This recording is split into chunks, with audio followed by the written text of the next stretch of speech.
एकनाथ शिंदेंच्या नियुक्तीवर कपिल सिब्बल यांचा हल्लाबोल। शिंदेंची नियुक्ती लोकशाही विरोधी, 2018चा घटना बदल असंविधानिक, तर शिंदेंची नियुक्ती संविधानिक कशी काय? सुप्रीम कोर्टात सिब्बल यांचा जोरदार युक्तिवाद।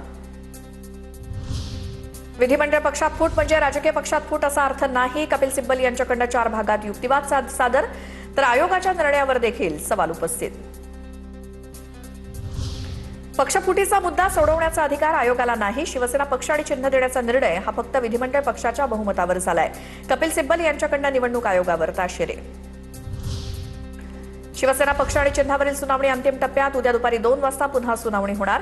कपिल सिब्बल आणखी युक्तिवाद करणार।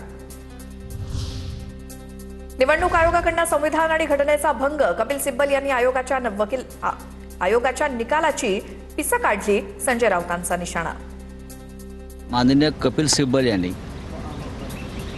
संपूर्ण बाजू आमची संविधानाच्या दृष्टीने,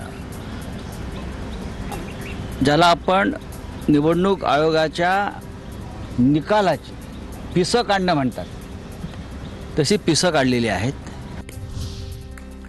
ठाकरेंच्या वकिलांकडून निवडणूक आयोगाला चुकीचं ठरवण्याचा प्रयत्न। वकिलांकडून त्याच मुद्द्यांवरती युक्तिवाद। आम्हाला वेळ मिळेल तेव्हा बाजू मांडू। शिंदेंच्या सेनेच्या नरेश म्हस्केंची प्रतिक्रिया। आमचा जो युक्तिवाद असेल त्यामध्ये आमची बाजू आम्ही मांडणार ना, म्हणून आम्ही वकिलांची नेमणूक केलेली आहे ना। आणि कशा पद्धतीने मांडणार हे कोर्टासमोर येईल ना। थोडा वेळ थांबा, वाट बघा ना। केवळ कपिल सिब्बल बोलतात, मी मागच्या वेळी सुद्धा बोललो, कपिल सिब्बल म्हणजे ब्रह्मवाक्य नाहीये, ते त्यांचीच बाजू मांडणार। शिंदे गटाच्या 54 पैकी 35 आमदारांनी निर्णय घेऊन व्हीप बदलला, पण 1/3 सदस्यांच्या गटस्थापनेसाठी मूळ पक्षाची मान्यता हवी, अन्यथा त्या पक्षाला कुठल्या तरी पक्षात विलीन व्हावं लागतं। पण विधिमंडळातील बहुमतावरतीच एकनाथ शिंदेंना शिवसेना पक्ष आणि चिन्ह दिलं गेलं।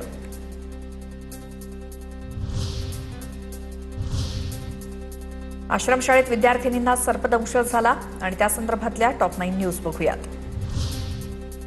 गडचिरोलीतील आश्रमशाळेतील विद्यार्थिनी मृत्यू घटनेची मुख्यमंत्र्यांकडून गंभीर दखल। आश्रमशाळेचा परवाना कायमस्वरूपी रद्द करा, मुख्यमंत्री फडणवीसांचे आदेश। मुख्य सचिवांनी एक बैठक घेऊन सर्वकष तपासणीची यंत्रणा उभी करून सर्व विभागांना त्यात समाविष्ट करण्याचे निर्देश दिले।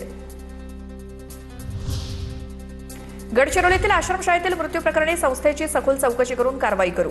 महाराष्ट्रातील सर्व आदिवासी आश्रमगृहांचं समितीमार्फत मूल्यमापन केलं जाणार। सुविधा नसलेल्या आश्रमशाळांवरती कारवाई होणार, मंत्री अशोक उईके यांचं आश्वासन। परिस्थितीमध्ये ज्या संस्थेच्या माध्यमातून ते अनुदानित आश्रमशाळा सुरू आहे,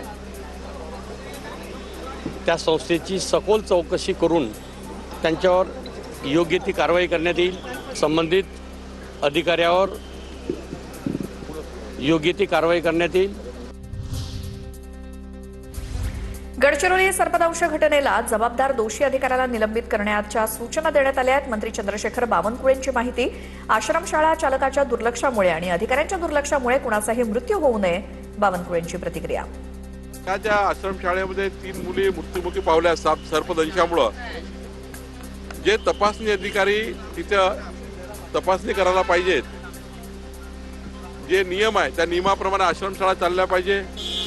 याकरता या घटनेमध्ये जे दोषी आहेत त्या अधिकाऱ्याला निलंबित करण्याच्या सूचना माननीय मुख्यमंत्र्यांनी दिल्या आहेत। ही आश्रमशाळा काँग्रेसचे माजी खासदार मारुतराव कुवासे यांची आहे। राऊत यांना जाब विचारणार का? भाजपचे मुख्य प्रवक्ते नवनाथ बन यांचा सवाल। तर राऊत दिल्लीमध्ये आहेत, ते राहुल गांधींसमोर हा मुद्दा उपस्थित करणार का, असाही टोला।